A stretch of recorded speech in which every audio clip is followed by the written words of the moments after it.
Fala, impressionadores! Nesse vídeo eu quero contar para vocês como que funciona o algoritmo do Waze. Como que ele faz para conseguir te levar do ponto A para o ponto B no melhor caminho possível e como que ele faz para escolher esse caminho de uma forma muito rápida. Ele não demora nem um minuto e ele já sabe esse melhor caminho, mesmo que você esteja indo para um trajeto muito longo. Como que ele faz isso? Vamos entender agora no vídeo de hoje.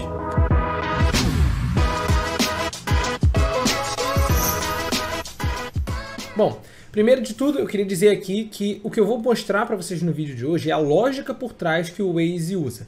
O algoritmo detalhado, exatamente linha a linha de código que eles fazem, obviamente não é aberto e eu não consigo mostrar ele para vocês. Mas vem comigo que a lógica vai fazer sentido. Imagina que você está querendo ir do ponto A até o ponto B. Você está querendo sair da sua casa e ir, por exemplo, para um restaurante que está do outro lado da cidade. A princípio, se você tivesse um único caminho aqui, seria muito fácil ele fazer essa previsão. Ele pegaria qual o tempo que um usuário, em média, está levando para passar por esse trajeto e calcularia isso para você. Acontece que você tem sempre vários caminhos para ir do ponto A para o ponto B. Você pode ir um caminho direto, você pode pegar uma rua alternativa passando por um ponto C, pode pegar uma outra rua alternativa passando por um ponto D e assim vai. Como que o Waze consegue descobrir qual é o melhor caminho para ele ir para lá?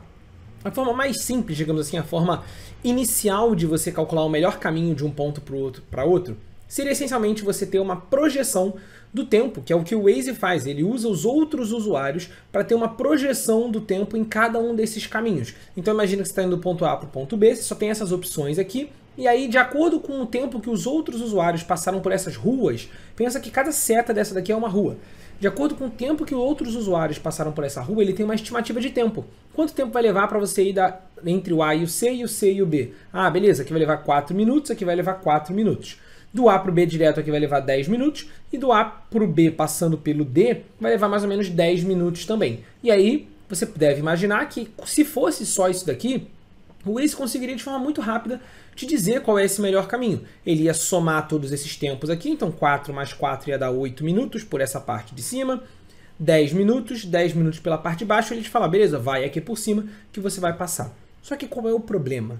O problema é que na prática não é bem assim que acontece.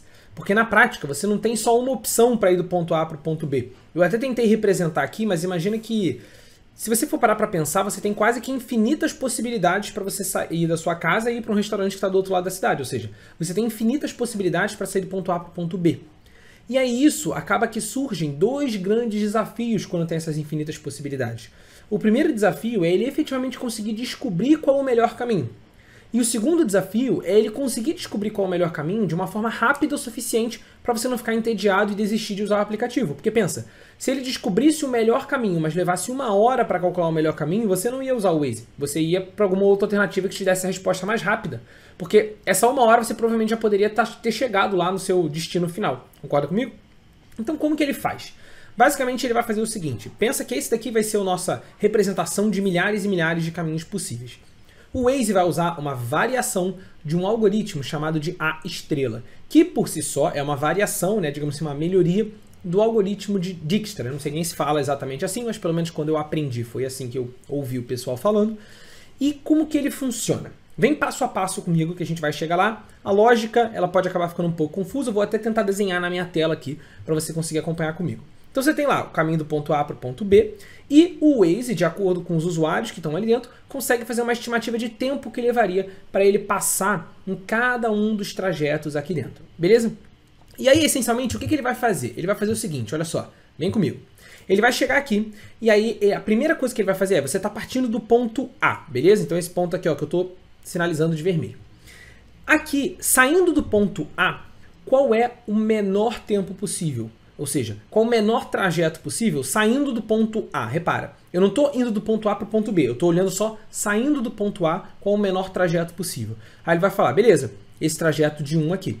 Então ele vai incluir na análise dele esse trajeto de 1 que chega até o ponto E, beleza? Esse foi o primeiro passo. Agora ele vai analisar o segundo passo. O segundo passo é, beleza, saindo do A ou do E, que são os pontos que eu já analisei, qual o menor caminho possível? Aí ele vai pensar, putz, o menor caminho possível é, olha só, se eu fosse do E para o F, eu levaria 16 minutos, ou seja, 15 que está aqui, mais o 1 minuto que está aqui, porque para sair do A para o E ele já levou 1 minuto, Então eu levaria 16 minutos. Com certeza esse não é o menor caminho. Do A para o D tem 3 minutos, do A para o C tem 4 minutos e do A para o E tem 2 minutos. Então ele incluiria esse ponto aqui na jogada, tá vendo? 2 minutos e incluiria o ponto E. Esse foi o segundo passo. Aí ele vai agora para o terceiro passo com a mesma lógica. Qual o menor caminho possível, saindo de E, saindo de A ou saindo desse outro E aqui embaixo, que eu acabei botando com o mesmo nome os dois pontos, mas são pontos diferentes. Beleza? Qual seria o menor caminho? O menor caminho seria esse aqui de 3 minutos, porque olha só, do E para o F, você tem 8 minutos. Então seria 8 mais 2, 10 minutos nesse trajeto. Do E para o C seriam 7 minutos, ó, 2 mais 5 que está aqui no caminho do E para o C. O menor caminho seria esse aqui do ponto 3. Então ele vai circular esse do ponto 3 e vai incluir o D na jogada da análise dele. Próximo passo, quarto passo agora. Ele vai incluir esse 4 aqui, que seria o menor tempo também, e vai incluir o C na análise dele. Tá vendo? Próximo passo. Aqui agora começa a ficar interessante, porque olha só. O próximo passo, você tem que pensar qual é o menor trajeto que ele consegue pegar. O menor trajeto que ele vai conseguir pegar aqui, se você analisar, vai ser o trajeto do E para o C. Por que vai ser o trajeto do E para o C? Porque olha só, do A para o E vai dar 2 minutos, do E para o C vai dar 5 minutos. 5 mais 2 vai dar 7 minutos. Qualquer outro trajeto que você queira olhar aqui vai dar mais de 7 minutos. Olha só, do E para o F vai dar 15, do D para o B vai dar 3 mais 7 vai dar 10, né? Então, na verdade, do E para o F daria 16, que é 15 mais o 1, beleza? Do C para o B seria 4 mais 4, então daria 8 minutos. Esse trajeto aqui de cima está dando 7 minutos. Esse trajeto do A para o B direto daria 10 minutos. Então, o menor trajeto vai ser esse aqui, ó, esse 5. Então, ele vai incluir esse 5 na análise dele. E agora, no próximo passo, o menor trajeto que ele conseguiria encontrar é esse daqui, de 4 minutos. Porque, olha lá, A até o C vai dar 4 minutos, C até o B mais 4 minutos, ao todo 8 minutos, e ele vai ter chegado no destino final por aqui. Então, ele vai calcular que o melhor trajeto para você fazer é esse daqui. Beleza? Esse daqui seria, digamos assim, a forma mais básica de utilização desses algoritmos que eu citei para você. Por que ele é a forma mais básica? Vem comigo, vem comigo. Qual foi a vantagem da gente ter usado essa heurística, né, esse algoritmo, ao invés de eu calcular todas as possibilidades? Porque pensa, aqui eu fiz com um número limitado de situações. Mas repara em quantos números aqui eu não circulei. Quantos pontos eu pude ignorar. Eu pude ignorar esse 8, eu pude ignorar o F, eu pude ignorar esse 3, eu pude ignorar esse 2, eu pude ignorar esse outro F aqui de baixo, eu pude ignorar esse 7, esse 10, esse 15. Você pôde ignorar da sua análise uma série de coisas aqui dentro. Então pensa que você tem infinitas formas de ir do ponto A para o ponto B. Com essa lógica que a gente construiu aqui, apesar dela não ser uma lógica tão simples, uma lógica que dá sim um certo trabalho, qual é a vantagem disso para o algoritmo? A vantagem disso é que ele não precisa analisar todas as possibilidades. E quando você está analisando infinitas possibilidades, o seu objetivo é sempre diminuir essa quantidade de possibilidades para você conseguir analisar uma quantidade limitada, uma quantidade, digamos assim, que seja manuseável, que você consiga analisar de uma forma eficiente. E apesar disso daqui a gente ter feito vários passos, na prática foram 5, 6 passos e a gente chegou na nossa reta final ali, no nosso ponto B. Beleza? Mas ainda assim, se você analisar, essa lógica toda que a gente fez é uma lógica que dá muito trabalho. Porque repara, se eu tivesse saindo do ponto A, uma setinha para cá, que demorasse 1 minuto, depois uma outra setinha para cá, que demorasse mais 1 minuto, depois uma outra setinha para cá, que demorasse mais 1 minuto, ou seja, caminhos que não tem nada a ver com ir do ponto A para o ponto B, porque repara, eu estou indo para outra direção, um negócio que muito provavelmente não vai me levar a lugar nenhum. Todos esses caminhos que eu estou olhando aqui para trás do A, a gente teria que incluir. Por que a gente teria que incluir? Porque eles levam 1 minuto, 2 minutos, 3 minutos, que é muito menor do que esse trajeto de 8 minutos final que chega lá no ponto B. Deu para entender a lógica? Dessa forma, com esse algoritmo que eu expliquei para vocês até agora, ainda assim ele vai fazer muitos cálculos inúteis. Ele vai analisar muitas rotas que muito provavelmente não vão chegar lá no ponto B. E é aí que entra o A estrela, né? O Dijkstra, ele basicamente descreve isso daqui que eu mostrei para você. O A estrela, o que ele vai fazer? Qual vai ser a grande diferença aqui agora? Qual vai ser a nossa grande aplicação? É essa daqui. Ele vai calcular uma estimativa, que essa estimativa pode ser, por exemplo, simplesmente a distância mesmo. Do ponto A para o ponto B, você traça uma reta no mapa, ignorando que tem ruas ali no meio do caminho, ignorando qualquer coisa, e você traça uma reta e calcula uma estimativa de quanto tempo levaria para eu ir direto do ponto A para o ponto B.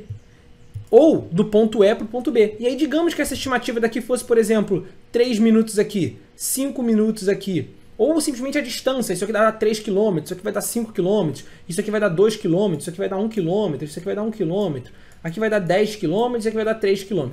Você calcula essa estimativa. Por quê? Essa estimativa vai dizer pra gente quais são os pontos, quais são os possíveis trajetos que provavelmente vão me levar ao ponto B de uma forma mais rápida. Ah, Lira, pode ser que exista um trajeto que eu saia do ponto A e tenha que dar uma volta aqui por trás e dê lá mó samba doido aqui, pegando um caminho super alternativo, longeão, não sei o que me leve até o ponto B de uma forma melhor? Pode ser que aconteça, mas você concorda comigo que é muito menos provável? Então, para você conseguir diminuir ainda mais a quantidade de coisas para você analisar, você vai abrir mão de pegar com toda a certeza do mundo o melhor dos melhores caminhos e vai trocar isso por eu quero conseguir encontrar o melhor caminho possível com a combinação do melhor tempo para eu calcular esse melhor caminho possível. Porque se o Waze fosse fazer aquela lógica que a gente seguiu quando eu mostrei aqui para vocês e eu saí desenhando na tela, provavelmente ele ia levar muito tempo. Então o Waze, o que ele vai fazer? Ele vai calcular essa estimativa de distância de todas as possibilidades ali perto, que saem perto ali do ponto A, para ir para o ponto B. Então ele vai calcular toda essa distância e vai construir essa lógica, essa mesma lógica que a gente construiu, apenas com os pontos que provavelmente vão levar até o ponto B. E não só apenas com os pontos, mas ele vai priorizar os pontos que tendem a estar mais perto do ponto B. Então pode ser que primeiro ele vai olhar esse caminho, depois esse caminho, depois esse caminho e depois esse caminho, e que ele acabe incluindo esse caminho do 10 aqui também. Por quê? Porque os pontos C e ponto D estão mais próximos do ponto B, tá vendo? São os caminhos mais próximos. Então, provavelmente, ele vai tender a analisar isso daqui antes de analisar isso daqui de cima. Antes de analisar isso daqui de cima. Como nesse nosso exemplo aqui, todos os caminhos estão bem ou mal levando para o ponto B, é muito provável que o Waze efetivamente vá analisar todos esses caminhos daqui.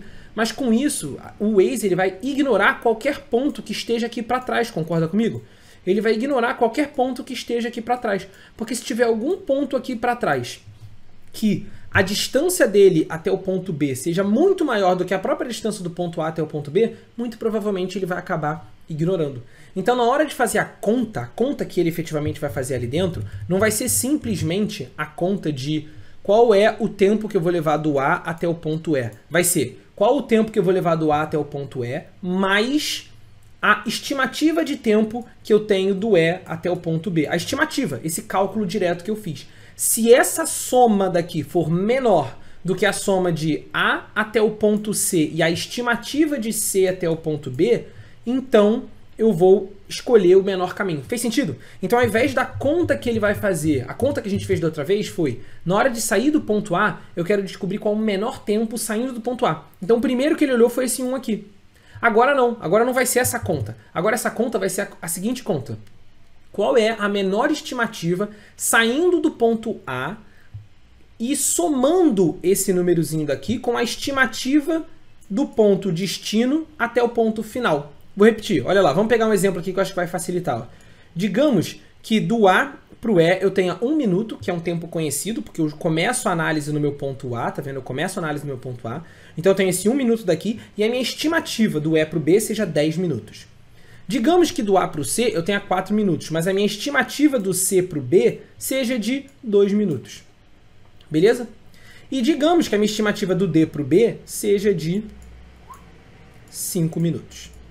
Olha lá, qual vai ser a lógica que ele vai fazer? O primeiro passo que ele vai fazer é, saindo do ponto A, para onde eu posso ir? Eu posso ir para o E, para o C, para o B direto, para o D ou para o E. Se eu for do A para o B direto, eu vou levar 10 minutos. Se eu for do A para o D, eu vou levar 3 minutos mais 5 minutos, mais 5 minutos. Então, do A para o B, passando pelo D, a minha estimativa é de 8 minutos. Essa estimativa de 8 minutos está menor do que a estimativa de 10 minutos. Então, provavelmente, esse caminho daqui do A para o D vai ser um caminho melhor. Provavelmente. Vamos analisar, ó, do A para o E. Do A para o E é só 1 minuto aqui.